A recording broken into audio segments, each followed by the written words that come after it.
কেউ বাড়িতে আছেন? কিছু ভিক্ষা দেন। হাল্ক, তুমি তো খুব শক্তিশালী, কিন্তু ভিক্ষা কর কেন? কি কাজ করব? কেউ কাজ দেয় না। দাও হাল্ক বাবা, আমি আসতেছি। এই কুড়াল দিয়ে জঙ্গল থেকে কাঠ কেটে বাজারে বিক্রি করবা, তাহলে আর তোমাকে ভিক্ষা করতে হবে না। আপনি আমার চোখ খুলে দিয়েছেন না, আজ থেকে আমি কাজ করে খাবো। আসি তাহলে, দোয়া করবেন। বিসমিল্লাহ।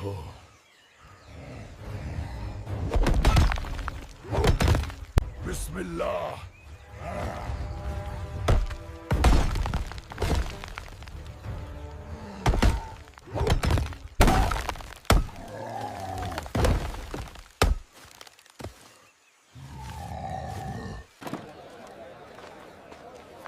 হাল্ক, তোমার কাঠগুলো খুব ভালো। এরপর আবার আনলে আমাকে কাঠগুলো দিবা। তাড়াতাড়ি খাওয়া দাওয়া করে আবার কাট কাটতে যেতে হবে। হাল্ক বাবা কেমন আছো? আলহামদুলিল্লাহ, আপনার কথা শোনার পর আমার আর ভিক্ষা করতে হয় না। এখন আমার অনেক টাকা। নবীজির শিক্ষা ভিক্ষা করো না, ভিক্ষা করার চাইতে কাজ করে খাওয়া অনেক বেশি সম্মানের। বন্ধুরা, ভিডিওটি ভালো লাগলে একটা লাইক দিয়ে আমাদের চ্যানেলটি সাবস্ক্রাইব করে দাও।